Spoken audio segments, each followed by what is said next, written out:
Welcome to This Week in East Brunswick.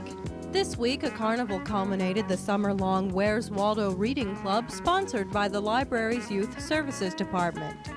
We'll have scenes from the carnival, including shots of Waldo himself. And a summary of the Doug Friedman Memorial Tennis Tournament, also held on Sunday. Steve Schrager encourages residents to come out and bid for high-quality merchandise at the township's auction to be held this weekend. And we'll look at the library's celebration of freedom in America this month. This and more tonight, including a review of the town council meeting. But first, here's a brief rundown of next week's programming on Channel 8. Get and stay in shape with Lenore Kulik Monday morning at 10 a.m. That's on Look Great, Feel Great. A youth services librarian shares stories about parties at 10:30 on Stories from the Library. On You and Your Money Tuesday night at 7:30, Paul Hansen interviews Anthony Abate, President and Chief Executive Officer of Interchange State Bank. At 8 o'clock Tuesday night on Real Estate Quarterly, Stuart Davis speaks with members of the EB18 Committee, which was founded in order to upgrade the appearance of Route 18. Superintendent of Schools, Dr. John Kopko, welcomes students and their parents back to East Brunswick schools Wednesday night at 7:30 on Spotlight on Education. At 8 o'clock Wednesday night, Laura Ivan talks with young adults who worked for pay or experience through the summer. That's on 18 Growing Up in East Brunswick. This Week in East Brunswick, the township's weekly news and information program will be shown Thursday evening at 7 and 8 o'clock. And at 7:30 on Let's Talk Health, Ken Shalhoub discusses options for dealing with the change of life with Dr. Gloria Bachman. If you miss a show during the week, tune in Saturday morning and afternoon for reruns. Check the Community Bulletin Board for the schedule and for upcoming local events. The library's Youth Services Department wrapped up its Where's Waldo Summer Reading Club with the grand finale carnival last Sunday. More than 1,400 children between the ages of 2 and 14 participated in the program, and almost 300 of them turned out for the carnival and actually did finally find Waldo. Volunteers set up and operated games for the club members in Volunteer Park. Many of the games had been prepared during the summer months by Teen Library Connection volunteers. In addition to the games, a magician entertained with a variety of tricks. I didn't want to make loud noises. Bye-bye.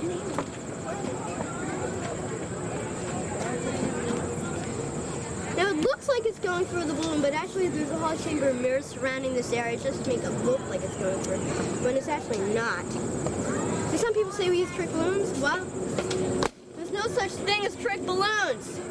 The idea behind the Summer Reading Club is to keep kids reading through the summer. Another club called Family Reading Oh Great, and nicknamed the Frog Club, is in the planning stages now. Registration will be held at the end of October. For information, call the Youth Services Department at 390-6789.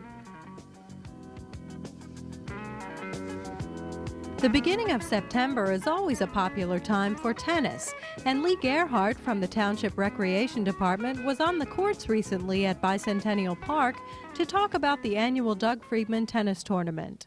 I'm Lee Gerhardt. I'm with the East Brunswick Division of Recreation, and as of yesterday and today we are at the Doug Friedman Tennis Tournament, which is the 14th annual tournament for boys and girls ranging in ages from 12 and under to 16 and 17. This year, however, we have not had 16 and 17 participants, but we have been lucky enough to have double the amount of 13 and 15 boy participants. You'll see footage later on of our finals, 13 and 15 boys, girls 13 and 15, and 12 and unders. We sponsored it. It was our idea after my son was killed in an automobile accident as he was working with the East Brunswick Rec Department 14 years ago with four other people. And we went to the rec department and asked them if they thought that was a good idea to have a tournament. They never had one sponsored by the rec department, and they went along with it, and ever since then it's been running every single year. The weather has been fabulous except for once or twice. Most of the time the weather's been great, and the participation has been wonderful. The kids are really into it, and they just have a good time. And we also supply food for both days. It's a two-day tournament. We take part in Bicentennial Park and as well as Dallenbach Park, Community Park. Mrs. Friedman, why tennis? Why tennis? Well, Douglas, our son, was instrumental in setting up a double elimination contest for the children prior to his death, and it was never augmented. And after his death, we found the plans in his room and approached the recreation department to see if they could use it and to set up a tournament, which they very handily did. Double elimination, if I may explain, means that they don't have to lose once and be out. Right. If they lose once, they can play again. So they have to lose twice before they're eliminated. So they all get a chance to play a minimum of 2 games.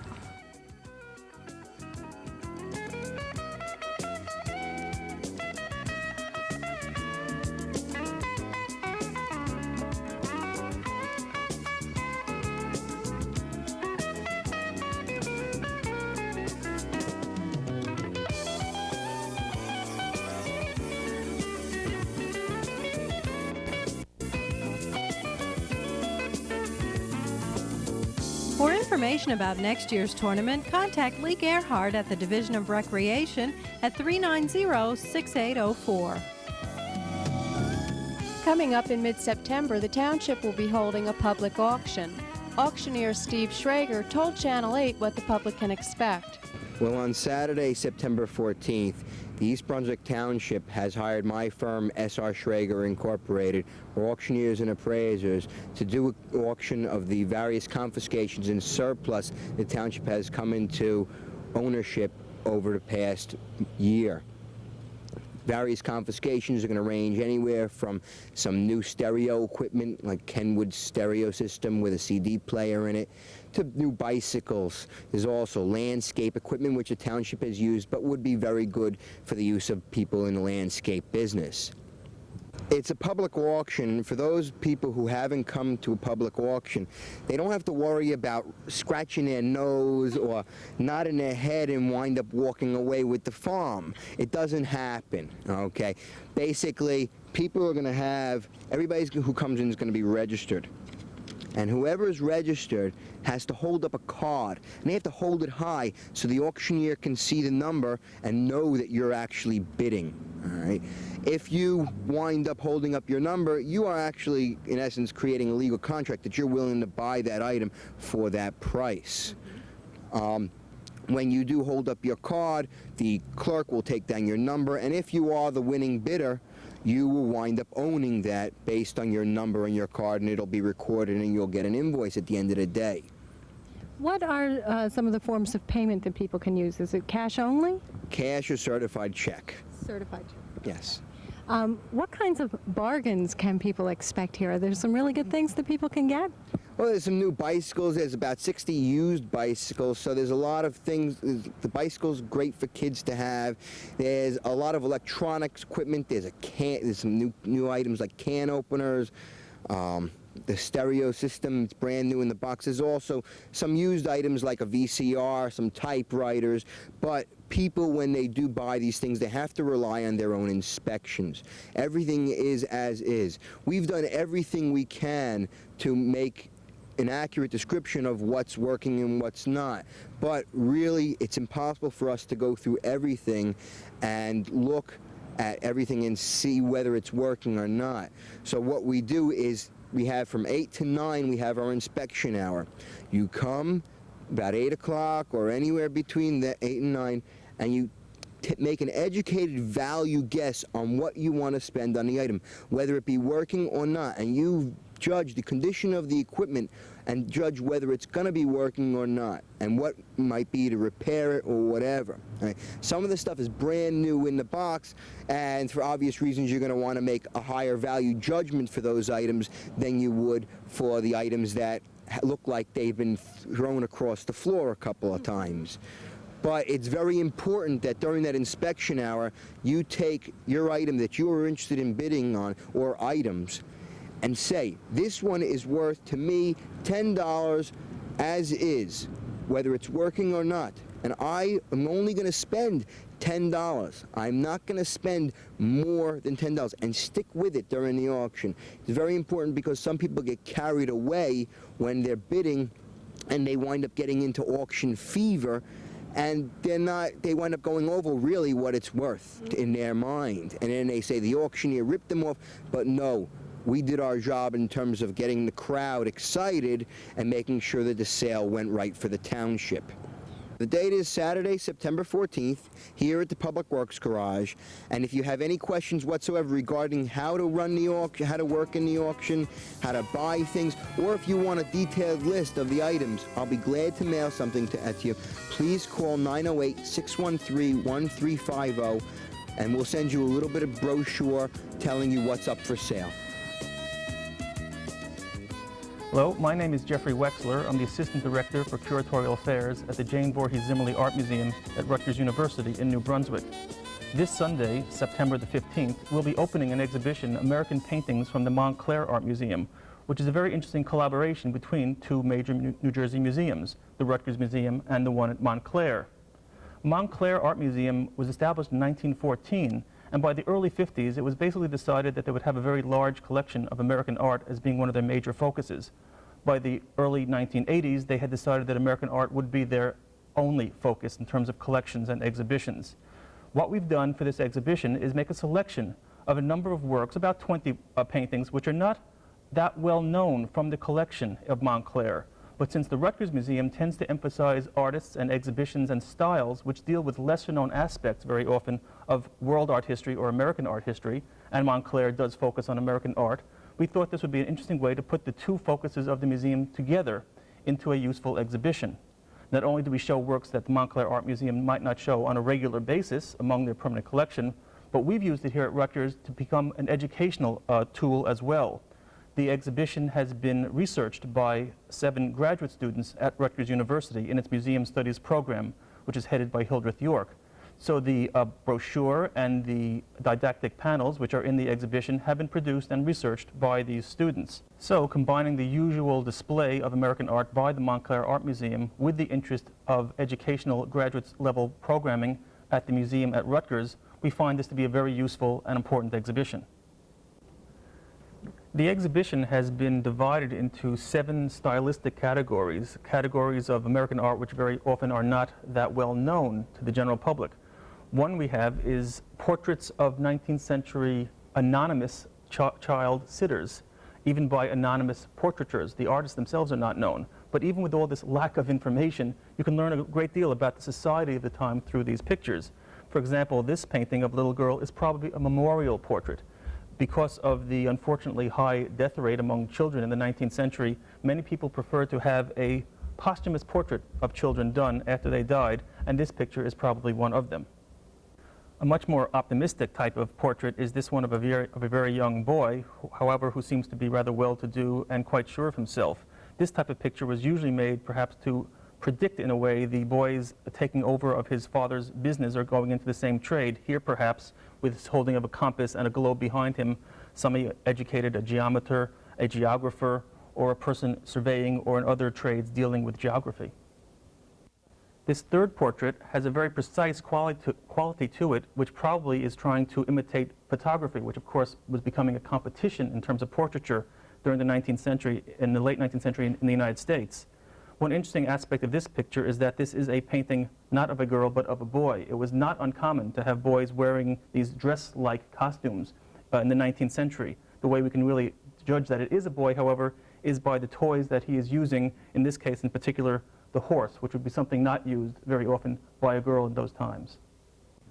For this exhibition, we've placed together in one group 2 highly individualistic artists, Van Deering-Perrine and John Costigan, both of whom did rather impressionist-like work in the early 20th century in the New York area. Van Deering-Perrine was a person who painted the Palisades of New Jersey, very often being part of an artist group centered in Fort Lee, New Jersey. He was even called the painter of the Palisades. This work, though, you can see is a very unusual, almost moody, dark work with a lot of built-up paint, making a very unusual or strange mood. Even though this painting might seem to many people to be rather ominous or even scary, with a child running through the very, very dark forest, Perrine simply said that these works were simply showing children enjoying nature and his own love of all the aspects of nature. Costigan, on the other hand, would very often use very idyllic, tranquil scenes, as of this one, of a shepherd family surrounded by their flock. What links Costigan and Perrine, is their use of this late Impressionist style with very, very flickering brushwork and a lot of built-up paint and impasto paint, giving a very tactile, physical quality to the paintings that we see. This section of the exhibition deals with 3 artists who dealt with abstraction, usually geometric abstraction, in a very individualistic way, one which really can't be categorized into any of the major styles of the 20th century. J. Van Everen, whose painting we see here, did highly unusual and again an individualistic works, as we can see here, one which is based on American Indian motifs. What you'll see in these 3 paintings is artists who are trying to intrude, in a certain sense, realistic objects and imagery or 3-dimensionality into what would normally be a flat and completely abstract surface. And here, the use of the American Indian motifs, which themselves are rather geometric and abstract, is a very logical type of theme for Everen to use. The next 2 artists within this stylistic group are John Ferren and George L.K. Morris, who tried to create, again, the illusion of 3-dimensionality within an abstract shape.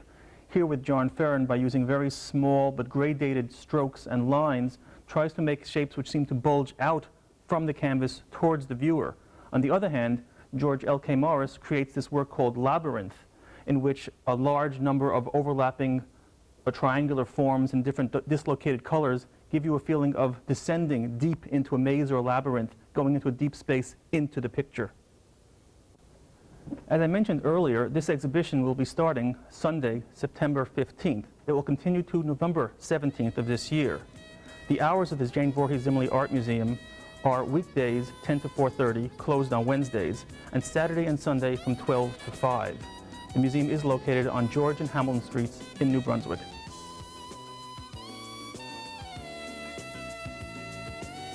During September, in 2 separate displays, the library celebrates basic individual freedoms guaranteed by the First Amendment and reminds the public of the individuals and groups who continue to challenge and restrict those freedoms. A variety of books and other publications in the entryway showcase illustrate the diversity of expression existing in this country today. Examples accompanied by commentaries are given of works which have depended upon the First Amendment's guarantees of freedom of expression, including the controversial American Psycho by Bret Easton Ellis, The Satanic Verses, By Way of Deception, Spycatcher, and Robert Mapplethorpe's Black Book. In front of the library, National Banned Books Week, September 28th through October 5th, will be observed with a display of books that are being challenged, banned, and removed from public and school library collections around the country. Car enthusiasts, listen up. The 29th Annual Antique Auto Show will be held Sunday, September 15th from 11 to 4. As in past years, the show will be held at the Middlesex County Fairgrounds on Cranberry Road in East Brunswick. The show, one of the largest on the East Coast, will feature approximately 250 cars, many manufactured before World War II. It is sponsored by the Kiwanis Club of East Brunswick in conjunction with the Old Timers Auto Club. In addition to the cars, there will be a flea market of old assorted automobile parts for those restoring antique cars, an animal petting zoo for children sponsored by the 4-H Club, and music and refreshments for all. Also, a raffle drawing will be held at 3 p.m. for a half-size powered and drivable replica Indy Racer. So come on out and try your luck and see some amazing automobiles. Admission is $5 for adults. Good afternoon. My name is Laura Patel. I'm the Curator of Education at the Zimmerli Art Museum, and we have 2 wonderful exhibitions this fall, open to the public every day of the week except Wednesday. One of the exhibitions we have is entitled La Stamp Original, and it opens this Saturday night, September 14th, and programming begins immediately the next day. We have, in fact, an additional exhibition of children's art called Views of Paris, and that is in the education room here at the Zimmerli Art Museum. We have over 100 works by children done during the summer, this past summer, using books by about Madeline and Barbar, 2 tales that take place in Paris, and the children from the Robert Wood Johnson Hospital, as well as children who visited the Zimmerli Art Museum this past summer, have done wonderful renditions of famous buildings in and around Paris. You can come see those any time that the museum is open, which is generally 10 to 4:30, Monday, Tuesday, Thursday, and Friday, and on the weekends 12 to 5. In addition to that, we have a professorial lecture on Tuesday, September 24th. Trion Staninovich is coming to speak at the museum, and he is speaking about French identity, the invention of the hexagon. He will speak in the main gallery, in the Krieger Gallery, upstairs, where he will be surrounded by work of L'Estampe Originale, a short-lived but important journal existing from 1893 to 1895 in France. In that journal, you will see works by burgeoning artists, such as Toulouse-Lautrec, Paul Gauguin, and Paul Seurat. What you will also see is the linkage between history and art throughout the exhibition. In addition to that professorial lecture on September 24th, a Tuesday at noon between 12 and 1 o'clock, we also have French films in the adjacent building to the Art Museum. And the film series will run through 3 weeks of November, the last 3 weeks of November, and the first week in December. They are by famous French films by famous French filmmakers that will again link between, create a link between the French cinematographic history and the printmaking history of France, which also reflects society in general. That program will have, we believe, some speakers that will speak about French society as a whole. In addition to all of that, we have a very spectacular program going on for school groups and for senior citizen groups and for groups of people that come to the museum.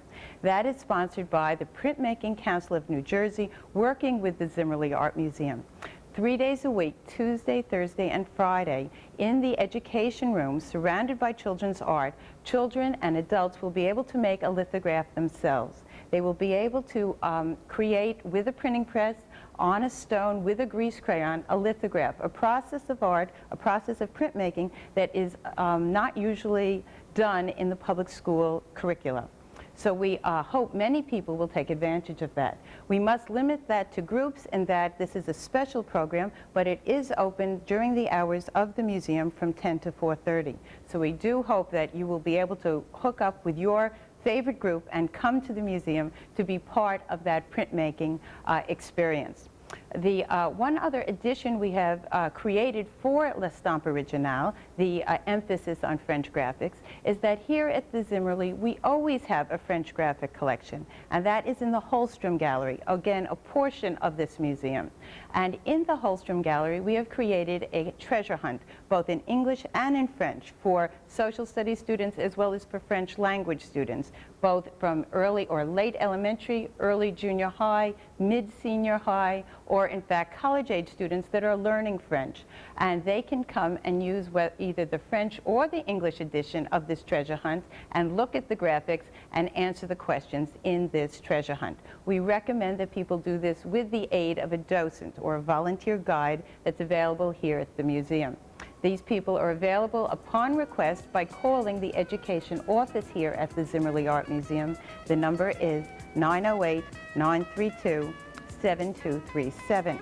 And so one can spend a very fun-filled and intellectually stimulating day here at the Zimmerli with studying many aspects of our collection. Look forward to seeing this. At Wednesday night's Township Council meeting, Director of Parks, Recreation, and Community Service, Judith Lebline, presented a feasibility study for renovations at the Township's community beach. The $2.6 million plan calls for a large blue water swimming pool, a kiddie pool, and a lazy river. Judith Lebline explains. The idea of zero entry is that you would enter at zero depth and wander in to the depth that you're most comfortable. It's excellent for intergenerational approach. Anyone can enter. You don't have a child toddling into an area that is much too deep. And you also have full accessibility to wheelchairs and walkers. Currently, our beach is not handicap accessible, and the new Americans with Disabilities Act provides that each municipality must have all of their facilities accessible, and that is a concern that we currently have. We would have a children's pool, and this is an experience in itself for children that would combine sprays, animal slides, and really be more entertaining for children to play in, and also be a safer environment for the smallest children to be watched by their parents. A two-slide water slide complex. In that, we're talking about adding to the entertainment value to keep it interesting to all ages, especially our young teens and our teenagers. And frankly, in talking with colleagues around the country, there's no age limits, it seems, on who likes the thrill of a slide. The lazy river is one of the newest things, and frankly, it's my favorite because I like to lay in the sun and don't like to exert too much effort out there. And the lazy river is a way to sit in a tube and gently move around a location, getting in and out whenever you want to. Councilman Joe Hudak voted against funding an independent study on the plan and expressed concern over constructing what he called a luxury item in poor economic times. Other council members gave the plan a vote of confidence because annual operating and maintenance costs are built into users' fees, and the plan should make the pool self-sustaining without any additional cost to taxpayers. Annual family membership fees are expected to increase from the current $120 to $325 after construction, proposed for 1992. The council is expected to discuss the plans again after the study results are available. In other council news, the council passed an ordinance to authorize an interlocal service agreement with North Brunswick with regard to repairs or replacement of the bridge over Farrington Lake. That bridge is located at Hardenberg Lane and Washington Place in the two townships. The council also passed an amendment to Chapter 209 of the Vehicles and Traffic Code that would call for a no passing zone on Ticey's Lane at Renee Road. That's all for now. Thanks for watching.